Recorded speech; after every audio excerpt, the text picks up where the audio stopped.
everyone. A great pleasure to be streaming into South by Southwest. I've never made it myself, and I've always wanted to come. So it's very, very nice to be there virtually. I'm sorry I'm not there in person, but I've recently just had a small child, and she is not letting me come. She's very small, but she told me that. So we're here to talk about the gloves. We're very excited. There's three of us, two of us virtually, and one of us there, Kelly, in the flesh. She's stage right at the moment. They're in blue, and so we're just going to talk about these beauties. And actually, it's the first time that there's been 4 pairs in different parts of the world on at the same time, all talking with our gloves on. So we're very excited from our point of view. So the gloves. They're called mi.mu gloves, and originally they didn't have a name. They were just originally just these strange gloves that I'd been working on so that I could make music on the stage when I was interacting with my computer without having to always go back to the computer. So for those of you who don't know, I'm a musician. I make music with piano, voice, acoustic instruments, but I also, love noodling in the studio and kind of making nice produced sounds and lots of affected vocals and all these things. But when it comes to doing a live show with all this stuff, the software side of things, the kind of affecting the live production side of things is always a little bit difficult. It means, having to use something like this. If I wanted to raise the volume of my reverb or delay, or I wanted to change a filter or something like that, I'd go wow, wow. This isn't plugged in at the moment, that's why I can't hear it. So this is a kind of typical thing that I might use on stage, and I had loads of those controllers all over the place. But I never quite got to this point where I really wanted to just literally have the sound in my hands. I wanted to be able to sculpt my voice. I wanted to be able to affect things the way that it felt in my head, rather than, operating something like this, which isn't very it's not really a very kind of expressive thing to have to do. Let's turn up the distortion. Yeah, you can't really get in there with a keyboard fader. So this is what began it, really. And I was searching for these things to how I could do this. I was thinking about something I could hold or touch or stretch, something that I would make or wear on my body to tap or something like that. And then Kelly, who you see in the room, invited me to the MIT Media Lab. As she was there as a scientist in residence, sonifying the solar system, as you do. So she was there, and she invited me to come and have a look at what they were, all doing. There were loads of really, really amazing things, as I'm sure you all know about the MIT Media Lab. But one thing that really, really caught my attention was this amazing glove that I saw. Ellie Jessup, who was one of the students there, she was working on this glove called the Vamp glove. And I'm just hearing a bit of feedback here, so I'm just going to turn you down in my monitors. Yes, that's better. Is that better? Oh dear. Okay, that's good. So we've now muted Kelly. Sorry, Kelly. So I was there, I was seeing this glove, and what the glove did was it blew this idea in my mind that I didn't have to actually hold anything. I could just be. I could just have a second skin and kind of gesturally activate things inside my computer. So what Ellie had done is she'd taken, she'd got this glove called the Vamp glove. It's a very long, elegant, lovely thing with lots of wires hanging off it. And she would make this gesture, like a kind of pinching gesture, and then she would sing. And then at the moment when she made the pinch, it would take a tiny little grain of her voice, and then would synthesize that, so it would make a long note. And then she would do this to make a vibrato. And that's what she'd done with this glove, which is a big thing. But the biggest thing for me was wow, gesture and interacting with my software with something which is very natural. I'm doing it right now, just gesticulating all the time. There's things that we understand, like obviously left and right, or right and left in your case, and then bigger and quieter, and maybe turn something, or I might want to play the drums. I mean, these are the types of things which we naturally want to do, but there isn't any way of doing that with computer software at the moment. Nothing off the shelf anyway. So I begged to Ellie, please, can we develop this further and make this whole kind of music system and get going? And she was like, I'd really, really love to, but I can't, because I've got this thing to do with Todd Mackover, and they had to make this opera. So that's fair enough. But anyway, so I came back home and I started off some bass, and I'm not ready for that just yet. So I'm just going to go here. actually, if anyone wants to see later, there's a screen here where you can kind of see my system, but we'll do that later, just to remind everyone. So yes, so then I went back home and I got in touch with Tom Mitchell, who's a friend now of like 6 years, 7 years. He was a friend of a friend, a sister, a brother of a friend. And he was very techie and nerdy, and I thought he's going to know what to do.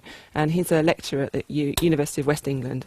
And he got a small grant to enable us to kind of do some testing with whatever we could find off the shelf. Now, at the time, there was a 5DT glove, which is a German-based company, and they're fibre optics in the glove, and no kind of accelerometers, gyroscopes, anything like that. So no positional data, just flex. So with that, we could kind of do this posture recognition. This is where he kind of did the beginnings of what our software is now called Glover, which began in posture recognition. So I could be like, right, I want to play the drums, so I'd be like 2 fists, or now I want to bring in my reverb, so I'd be like 1 finger point. But that's all I could do. I couldn't do any kind of level gains or sending things around the room, because I didn't have what we all have in our phones and things like that, which is gyroscopes, an accelerometer and magnetometer. So with these things, that's what we really needed. So we found Sensor Seb. Seb Madwick, lives in Bristol, where Tom lives, and he's very young, brilliant, smart, brilliant genius guy, and he's making these sensors that were currently being kind of installed in people's shoes to help them kind of gather data about how they were walking and things like that. And so we got him to hack his brilliant sensors, and then we strapped them on literally with Velcro onto the 5DT glove, and then we had this whole new dimension of stuff that we could play with. I could suddenly like gain levels and all these kind of things. So then with that, I decided I really wanted some feedback, because I couldn't actually tell what I was doing unless I was looking at the screen. And the whole point of this is to kind of emancipate myself from the computer and all the the bits of gadgetry that doesn't really relate to anything expressive. And with that, we added some lights. So we got some lights then, and then I wanted some more feedback. I wanted some haptic feedback, so we added in some buzzers. So now we have buzzers. And this was all like 4 or 5 years ago, or maybe 3 or 4 years ago. We kind of had all these things. And then, so now we had all these great tricks, but I needed Tom to, program it all into C++, and then I'd say, okay, I want some reverb when I do this, and I want this and this. But it was getting a bit tedious, because poor Tom, had better things to do than kind of program a reverb for me and something like that. When what I wanted to do was get my hands on all the software that I'm used to, like in Ableton or, basically Ableton when I'm doing live show, so that I can quickly map things that I always use. So I might always use a reverb, I might always use like kind of grid editing things.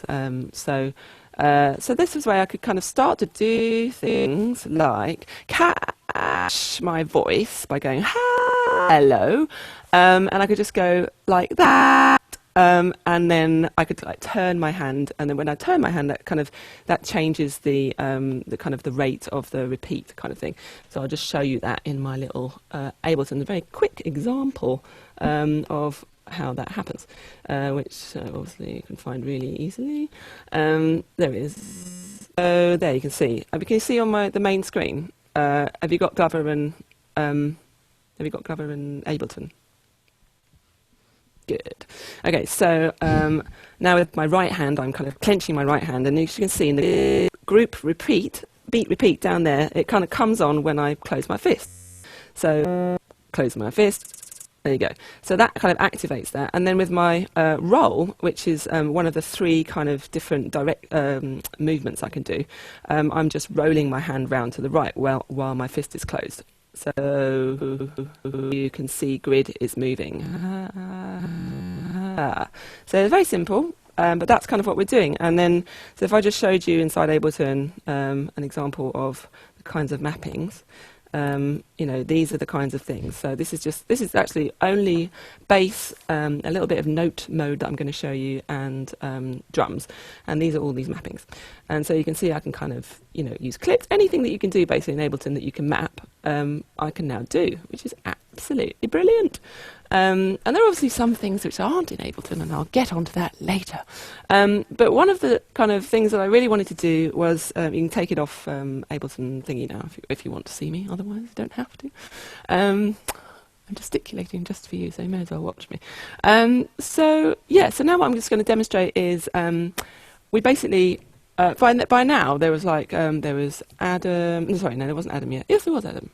Yes. So then what we needed was somebody to build this software so that I could actually then map into Ableton. So in came Adam Stark, who's on the call, and the first thing we needed to do was I wanted to play notes in the air, and we basically thought, oh, it'll just be like a couple of days work with Adam, and then we'll kind of that'll be that. But actually, what exploded was this huge kind of awareness then of all of these things that needed to be made, and of course, Adam is now still with us after I don't know how many years. Adam, how many years? I think it's about 3 years now. 3 years, he says in a row, about 3 years. No. So Adam came in and with Tom kind of built this amazing kind of user interface now for me and now for lots of other people to use, which is now we call Glover. You can understand why it's called Glover. So what I'm going to demonstrate is I made a song called Me the Machine. Now, my plan was I wanted to make a song entirely with gloves. I wanted to perform it entirely with gloves, and I wanted to write it entirely with gloves, which meant I actually wrote it the morning before a live stream because we still hadn't finished the software and I wasn't going to write it until it had been finished. So I actually did a terrible performance, but what was good about it was I actually realised that I could improvise within that space, so that was actually quite a nice moment. I realised I've already ran over and I've got like 5 minutes to go because we've got to fit everyone in. So just a little example, I'm going to show you the bass. So this is where the song began because I wanted to play the song like a kind of basketball. I wanted to play like this swoopy bass line with my left hand. So I'm just going to go now a bit over here and move this so you can see what I'm doing. I'm just going to mute, unmute. So now, Kelly, if you... Oh, no, yeah. Okay, no, you want to see my actions, right? So let's stick with that. Okay, so now I'm just going to choose the bass. So I did that by kind of, left hand out like I'm playing the bass. So there you can kind of see on my left hand I have... that's how I do solo, by the way. Little secret finger. You can't see any of these things. Secret finger. That's how I solo. So when I've got my hand open, I'm playing the notes of the bass. And when I twist my hand kind of like that, that's roll. And I'm kind of accessing the filter. And when I go up and down, I'm also fading between two different sounds. And when I go around to the left, I'm going down a fifth. And it's all snapping inside a key and inside a mode as well. Mixolydian, Mixolydian, Mixolydian. And so that's on the left. And on my right hand is a little twinkly sound. Like that. So I have two sounds on my right hand. I've got, I'm just going to mute the bass a sec by closing my fist and putting my hand down. So here's a little twinkly sound, and then that's with my one finger point. And then when I've got my hand open, it's a different sound. And then when I do this, I'm kind of grabbing it, which is quite nice for me to do. And so if I play them all together, so I'm just going to bring in the bass.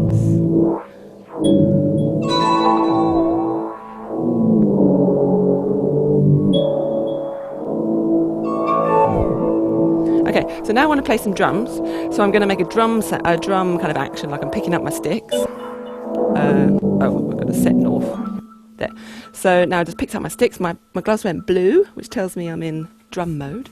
And now I'm just going to hit the drums. Now I understand there's a massive lag, so that probably doesn't look really instant, but trust me, when I'm playing it, it's instantaneous. I don't feel like there's a lag, no latency, which is really a massive, massive big deal. So there, my kick on the right, snare on the left, there's like a low kick down there on the right, and up there there's like a bring thing. And then one finger point, I've got on my little hi-hat. And over here, got like an open hi-hat. I should be kind of slightly left and right. So that's that. And then, I know we're running out of time. We could play a tiny bit of Me the Machine. Should we bother? Should we bother a bit? See a bit of Me the Machine? Okay. So there's a video, not the real thing, because I'll explain why later. So in the video, I'm going to do a voiceover, if that's okay. Can I do voiceover while you're playing it? Good. Okay, well, actually one thing, okay. I might drop out for like 10 seconds or so, but I'm just doing a new session. So Let's do that. So you're going to see me the machine, and what you see is obviously me miming the studio recorded version of the song, not the live version because I needed to be perfectionist and have it all nice and all these special tricks. But the fun thing about it was really created with this kind of sculptural way of making music. And for me, that was a whole first, and it really changed the way I thought about music, and it was amazing. I never ever thought I'd kind of make music, think about music in this way. Even when I saw the gloves, it was just, it's like walked up a mountain, hiked up a mountain, and then you see this whole vista of all these amazing things you could do that you never realised you could do before because you just didn't have the way of interacting with your software like that before. So let's see a bit of me the machine. And what you'll see actually in the video, if you play it while I talk, because otherwise we'll be here till a week, because I just can talk for England. Okay, well, I'll just explain. When you see the video, obviously I didn't want to totally we're going to count. Oh, yeah, okay, they're just doing that. So obviously I didn't want to, just mime everything because the gloves are amazing and you can do amazing things with them. So then I went one stage further and I got in a team of people to help me make visuals live in the video. So I'm actually miming the gloves, miming the music a little bit. You can see me kind of. Well, no, I'm just singing. I'm not singing, I'm miming. So the music is there in the background. But occasionally I do play drums, but actually when I'm playing drums, I am actually triggering visuals. And when I'm moving my hands around like this, I'm actually moving I'm drawing these kind of graphics, these vector graphics. And then I'm moving them around like that. So when you see it, you'll see it. Meantime, while you're watching a bit of that, I'm going to change to a different session and very quickly do a little demo of the next stage, if it's playing. Is it playing? Good. Okay, I'll leave you with that.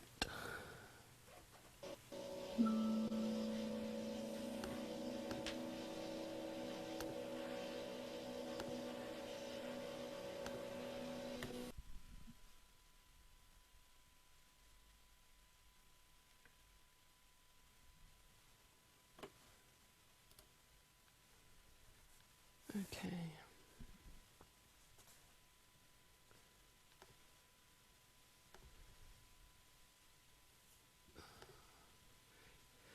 So if you could stop it after the drums, because we don't need to see all that. Let me know when it's done. Can't see. It's done. Okay, we're back in action. Okay, so now I want to show you the kind of next stage for me. Are we still good? Yeah? Yeah, good, okay. So I'm going to demonstrate a little bit of the jellyfish before Kelly goes onto the stage and tells you a bit about our collaborators. Very exciting new phase for us. But this for me is kind of, now where I want my journey to kind of continue with the gloves is more into improvisation, because Me the Machine was very much a kind of very complicated set of kind of things I had to remember. I mean, as an example, I could show you. Actually, can you quickly just nip to the Ableton session view? So there you can see this is what Me the Machine looked like. I was kind of doing all of these different steps, and in all of these different things, you can see all of these different, many different mappings. It took me absolutely ages to do, and really difficult to remember.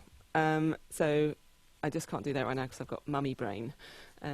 Baby brain. So right now I'm just going to go back to this, and I'm going to show you that. So mainly this is the jellyfish. So I'm going to show you the jellyfish. I just flicked my wrist there to take me into jellyfish, which is blue and yellow. Purple and yellow.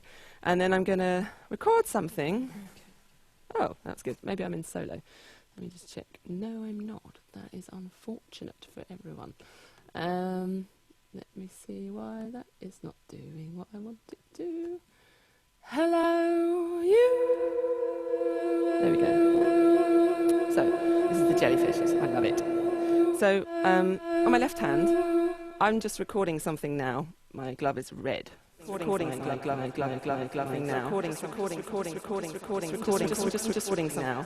So on my left hand, but kind of moving across the waveform, this is the volume. And then on the right, this is the kind of the speed of the grain. So you can do really fun things. So recorded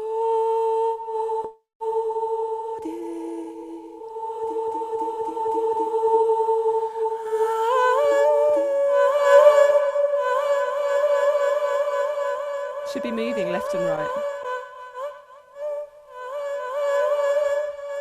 I just want to check that I've done something right. I have, yes. Good. Okay, so now I'm just going to have fun for a little bit. But this is just improvisation with the gloves. God knows what's going to happen. All kinds of fun accidents happen with the gloves, which is what I love about them. Okay.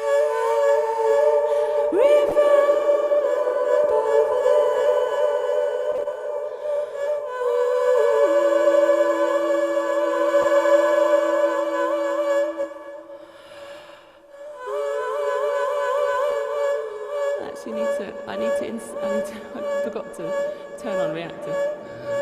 Sorry. Let's turn on reactor. There we go. Right, that's now going to work now. So.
I know why I haven't got it on play, that's why.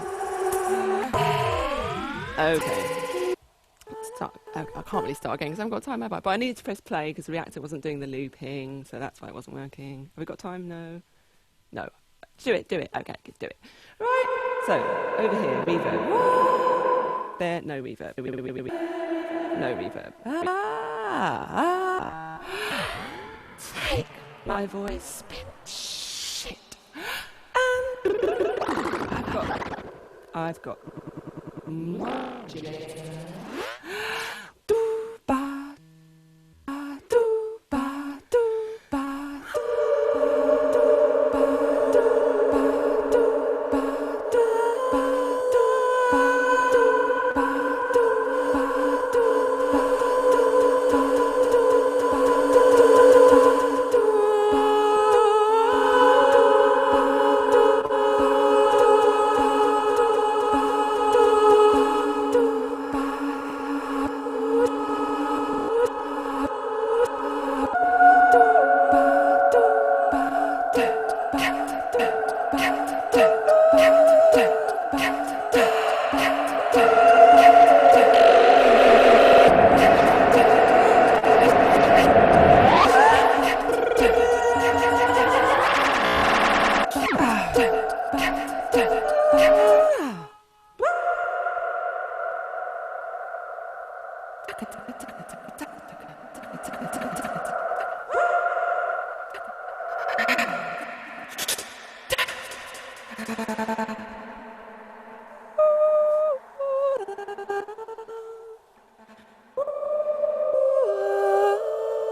Okay, that's what I was going to do. And now I'm going to move over to Kelly's going to go on stage now. Thank you. I can see rapturous applause, but I can't hear it. But that's all right. I believe you. So let's move over to Kelly now. You ready, Kelly? So Kelly's been with us from the start. She's amazing, and she's going to tell you all about the collaborators now. If she could unmute us so we can hear what she says. Good to hear. That'd be nice. It's true. We unmute her, right? I don't think we can.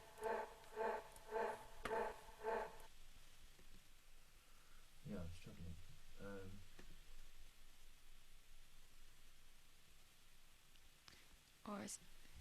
Or Sarah sound. Someone sound.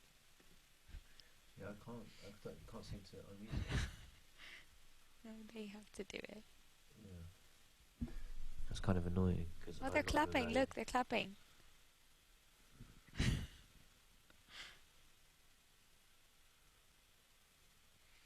We're deaf.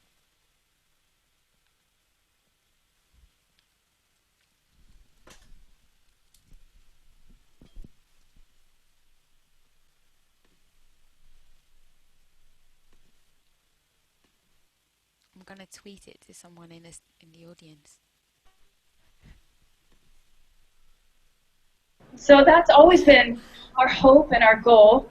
They are quite expensive at the moment to make, and so we've been engaged now for a few years in the process of trying to take this technology that we developed with Imogen, specifically focused on her personal requirements and dreams for making music the way she makes music on stage, and then trying to generalize it for everyone and anyone. And that's, of course, a much different problem than, you know, just designing something for one person.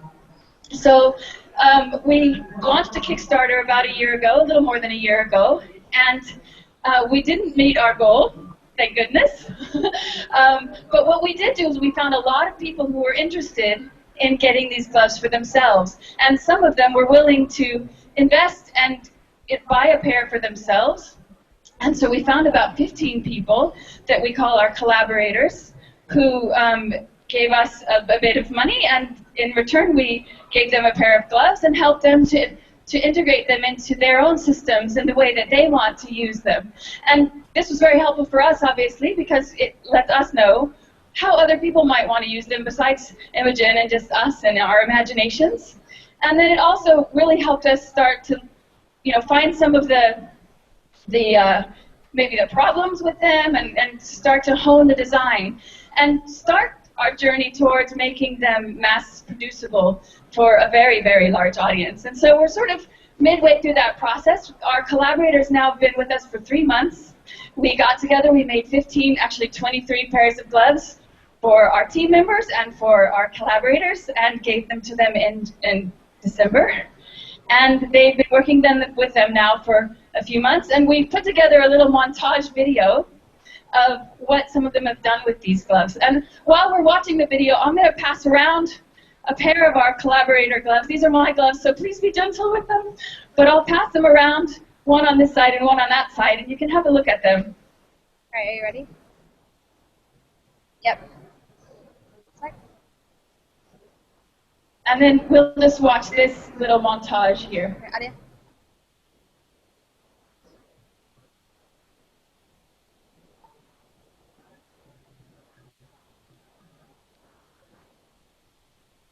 Okay, so I've made a basic drum kit for the mi.mu gloves. They're using accelerometer peaks for the drum hits. And I've assigned different gestures to different drums. So kick, snare, tom, hi-hat, open hi-hat, and back. So it should be...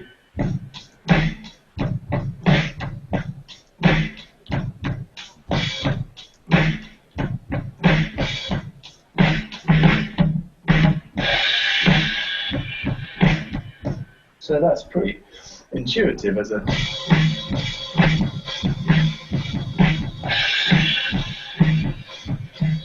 Instead of basically, which is, it feels like you can do that thing.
Right. So that's not all our collaborators, but that's just some of the videos that we had access to right now. We love our collaborators. They've been doing amazing things. One of our collaborators is Drake Music, and they're a nonprofit working on making musical instruments accessible for people with disabling barriers to making music. So we are really interested in the power of the gloves for things like music therapy, for therapy in general, and especially for making music accessible to anyone. So that's one collaborator. We also have a collaborator who's not a musician, who is a company, a robotics company, and they're using the gloves just to control their robotic arm, which is pretty cool too. We haven't really seen any results from that yet, but I think they're hard at work with it. As you saw, Ariana Grande is one of our collaborators, and this has been a really big, interesting challenge for us, because just as soon as we'd made these, what are essentially beta prototypes, she said, "Oh my God, I'm going to use these on my tour." And an Ariana Grande tour is like big, really, really big in arenas. And we have these gloves. I'll show you the technology they're passing around right now. But if you see, when it comes around, there's a little Wi-Fi antenna that's literally painted on this printed circuit board. And that's what's communicating back and forth with the computer. So if you can imagine in a big arena with a tiny little antenna like this, it's been quite a challenge to figure out how the Wi-Fi doesn't fall apart, really, in that situation. So we actually worked with some folks at MIT and to make that system more robust, to generate new technology to help us get the data around the stage in a way that wouldn't necessarily be so nail-bitey. So I think we might move on right now, and then at the end we'll have more time for questions, and if you have any questions about the software. This is just something I made really quick, so Ariana, between when she's changing clothes under the stage and putting the gloves on, she can quickly test whether they're working. So you can see with my right hand I'm making a fist, and when I do, it tells me, yes, I'm making a fist, a one finger point, a puppet hand, an open hand, right hand's working. So she comes down, she just quickly checks, and then she goes up. And we have a little video of her using them on the stage.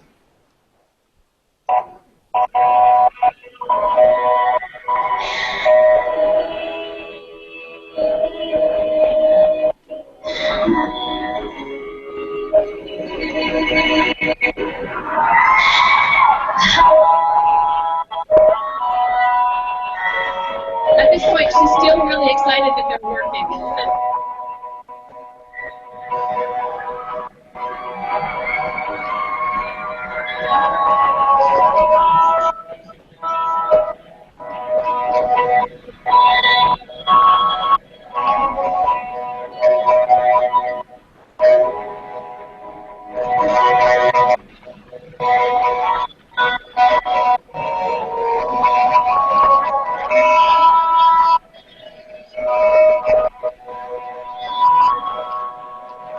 Sorry, the sound's not very good. It's a fan video, I think.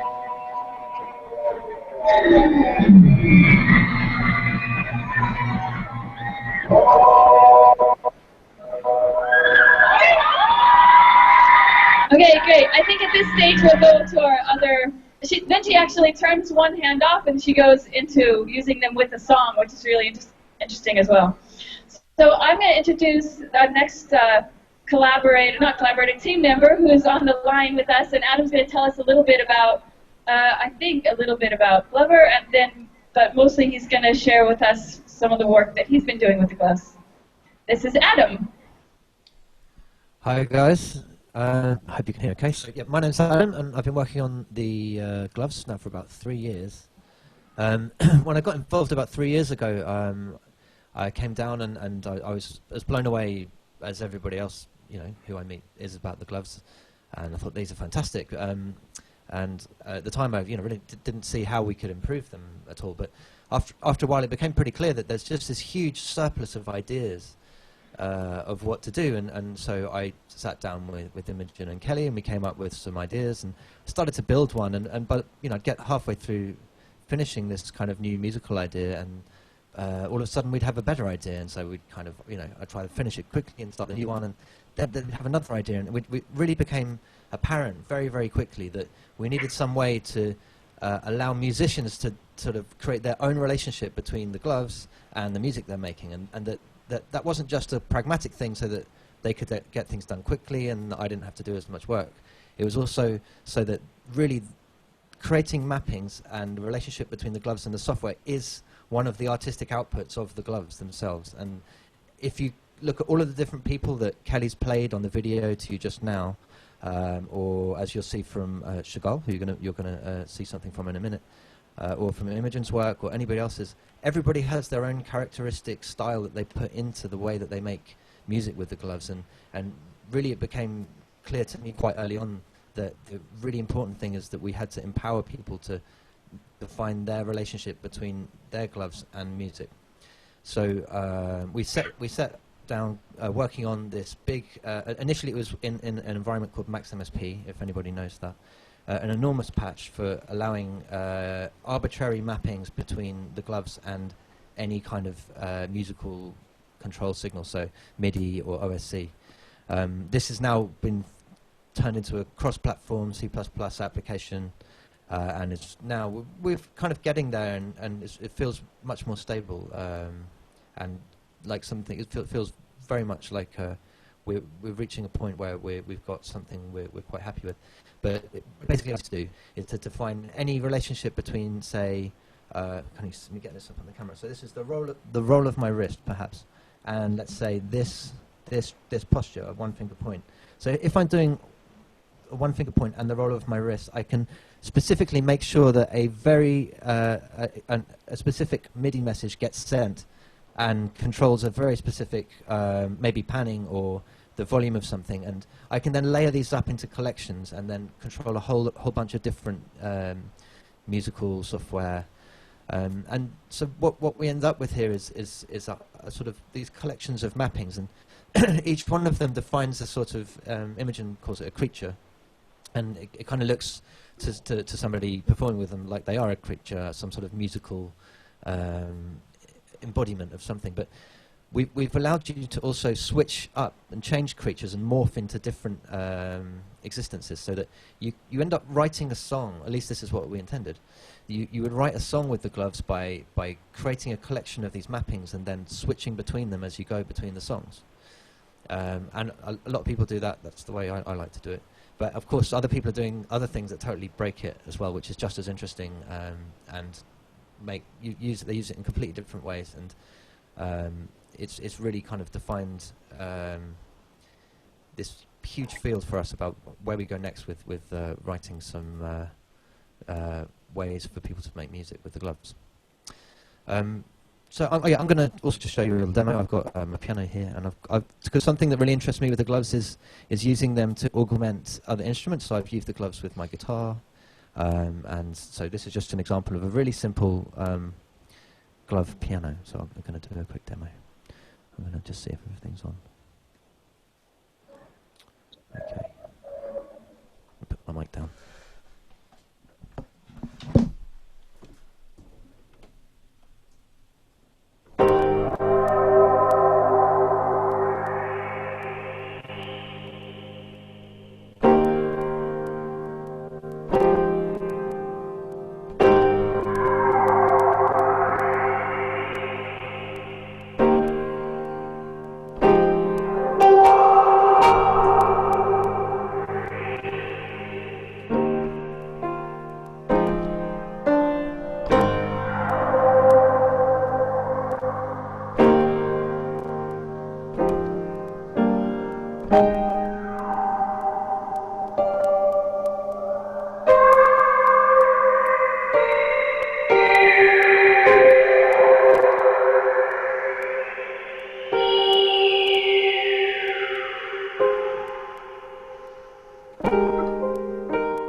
So yeah, that's pretty much all from me. But I'm just going to now introduce Chagall, who has been working with us for a little while, and she's absolutely fantastic. She's got a better grip of the gloves, I think, than I do, and even though I've been working on the software, and she's really, really adept with it. So I'll hand over to her.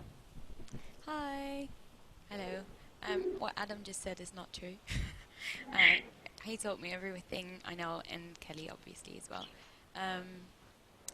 I saw a video of Imogen doing one of the first demonstrations with the gloves in 2011 on YouTube, and I was immediately blown away. And then last summer they had a free workshop during Imogen's Reverb Festival at the Roundhouse in London, and I went to see it, and the gloves were just in an amazing state, well, like this. Oh, hi. And the videos that I saw before, she still had a backpack on and lots of wires and stuff like that. And then last summer, all of a sudden, or to me, all of a sudden, they were wireless, and they just looked really cool and they worked really well.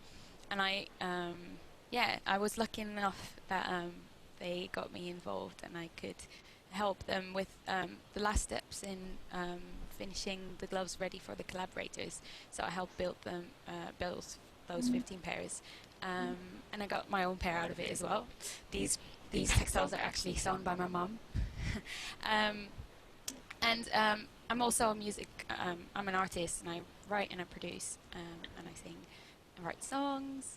And one of the first days that I had a pair of gloves in my house, I did this little test because I use harmonizers a lot. I used a Helicon Voice Live, and one of the things that I really like harmonizing, but the thing is that with like a computer harmonizer, it never really follows the music as you would like it to. It's like very straight, and you can't easily change like the scale or the key or something that the harmonies are in. And now with the gloves, it was really easy to like change that with like by only doing this. You can see the colors change. So when I have my hand open, it's blue, which in this case means it's a minor chord, and when I do that, it turns pink, and that's a major chord.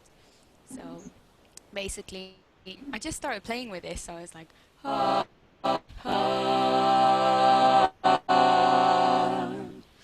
it was really fun.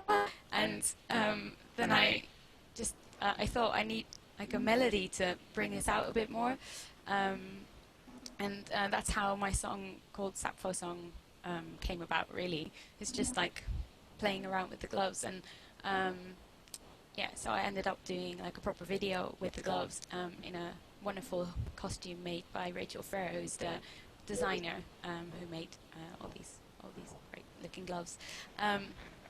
Anyway, what I really wanted to say is how amazing these gloves are for like making ways of music, figuring out making ways of music, ways of music making. Sorry, that you never really thought of, like lots of things like changing or bringing in harmonies like this really slowly and nicely, or this is a really simple example, but all of the stuff that Imogen's been doing, you wouldn't dream of producing that and like automating that and programming that all into a computer, because it's lots of work, and now you can just be like that, and then it just sounds really cool. So yeah, it brings about a lot of improvisation, and you make music that you wouldn't make otherwise. And to me, it's been really great, and I've done a couple of little performances with some new music, and it's been really fun, and I feel really free and really like in control of my sound.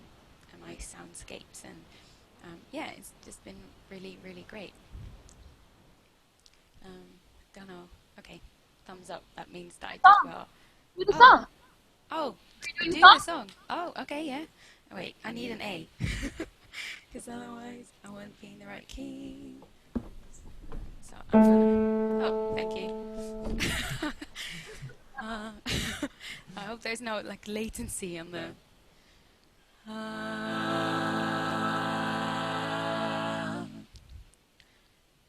To me the man who sits across from you is a god.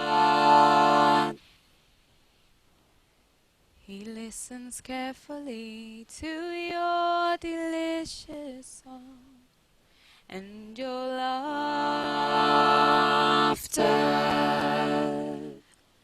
And if I meet you suddenly, my tongue breaks up and I can't speak. A thin flame runs under my skin. There's only noise, can't see a thing. Cold sweat rushes down on me and trembling seizes me. I'm paler than the grass drying, oh yes it seems. I'm dying, dying, dying, dying.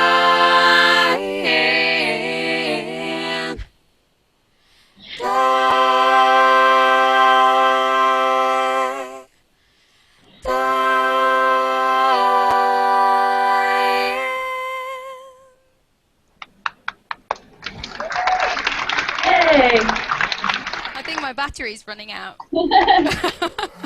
Time to go. Thank you.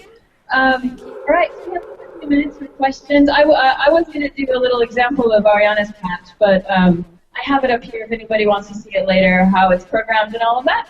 But yeah, would you like to ask any questions of Imogen or anyone on the team? Can you put them back up? Yeah. Where was it? The Q&A mic right in the middle. Okay, there's a Q&A mic in the middle. Does anyone have a question?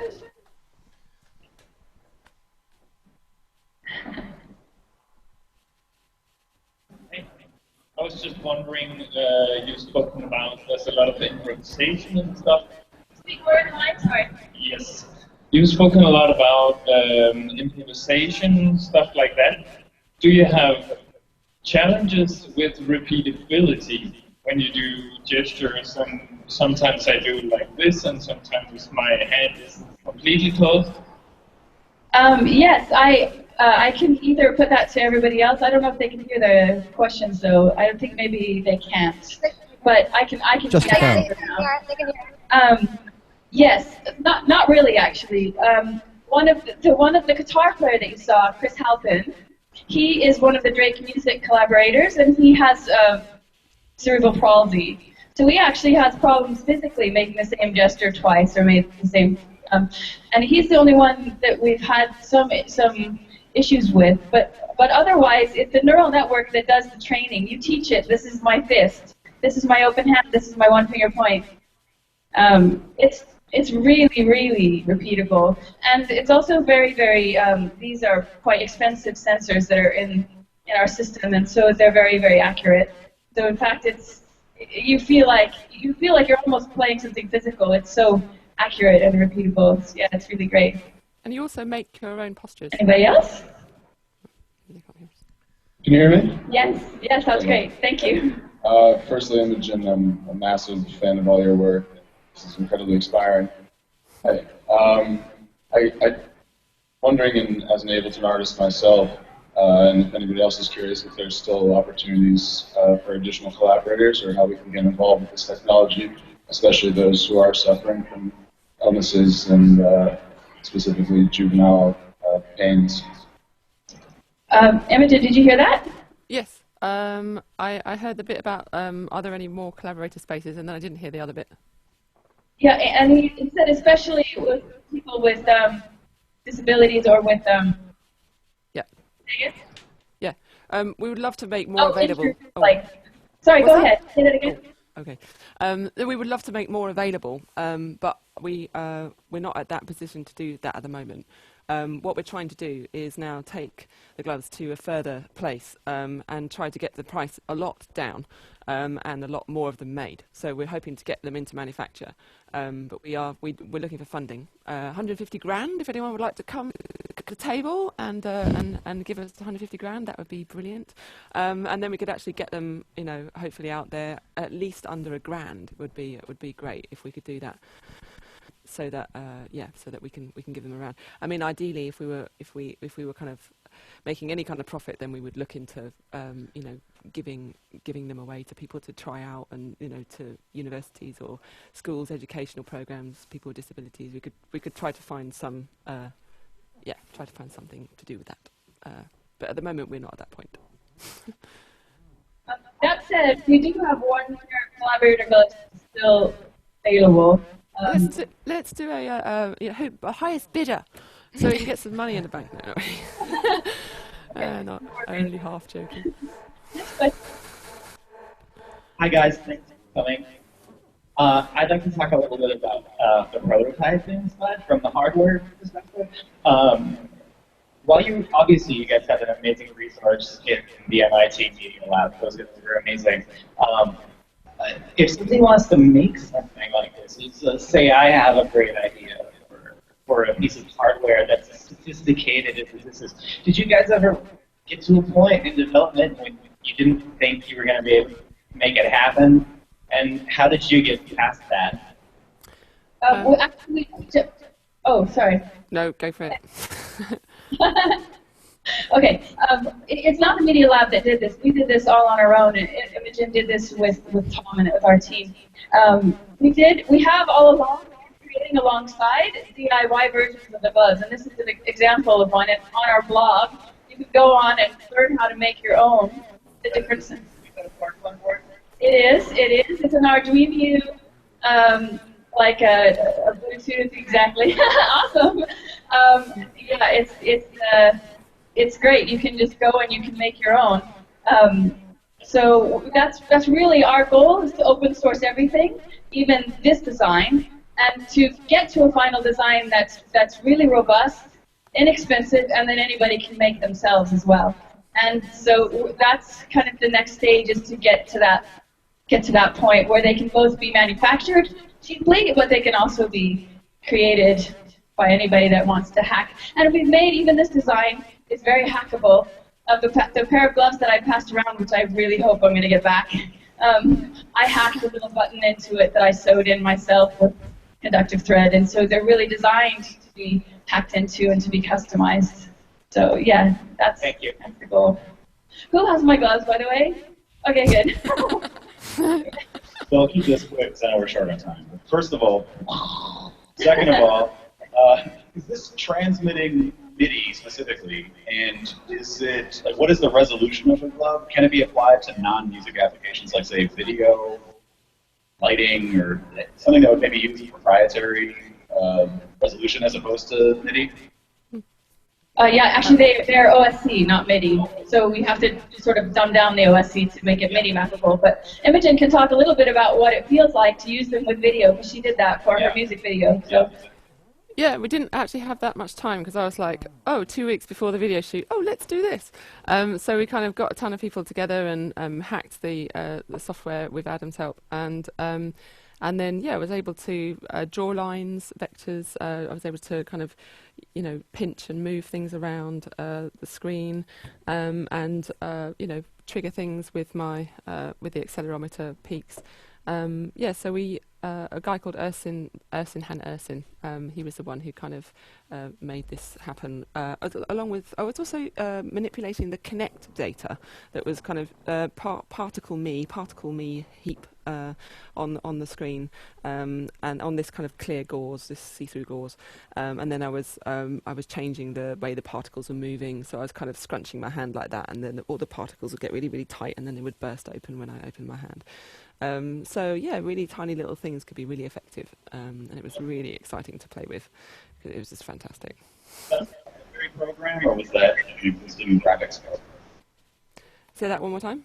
Was that a proprietary program that was running in the background? Was that so as far as I understand, Adam, you can probably explain a bit better how. Can you remember how Ersin did it? Didn't connect. Using how we got the vector kind of shapes going up on the screen. It wasn't directly using Glover. Oh, like right. No, it was It something. was Ersin's proprietary video software, but we were feeding him both data. Yeah. Thank you so much. Pleasure. Hello. I was just wondering, I've been a DJ for well over 10 years. I was wondering if those gloves have been used in a DJ sense, using these controllers. I was wondering if you had some people that invested to use it specifically as such, and how did that work out for them?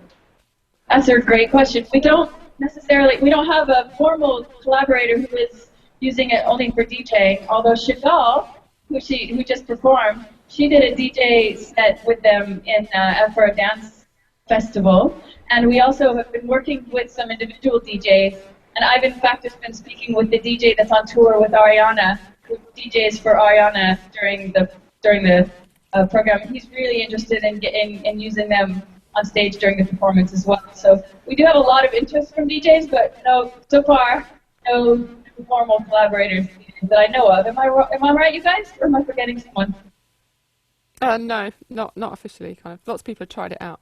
But yeah, I mean, what we really hope to happen is that once the software is open source, and people will be able to kind of mess around with it very soon, and we would love to kind of build up a really amazing database of like things that people are throwing at it and trying out, videos and all kinds of, like, building up a really amazing community. And we might get lucky with people like Ableton who are looking like they might be interested in how to kind of be glove ready, and so if a DJ kind of codery DJ person fancied kind of getting in touch and kind of bridging the gap, I think we'd be really up for that. So yeah, I think it kind of, we need to wait for the next phase really, because we need to get the gloves out there.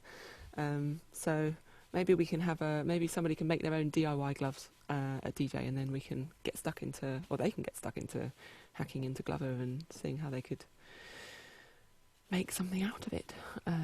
Yeah, with Adam, of course, overseeing it all. Great. Any other questions? Well, thank you guys for coming. If anybody wants to see the gloves, come on up. Yeah. We could have had a glove off. Bye. Okay, I'm going to stop the broadcast now. Here we go. Okay. Bye, broadcast people.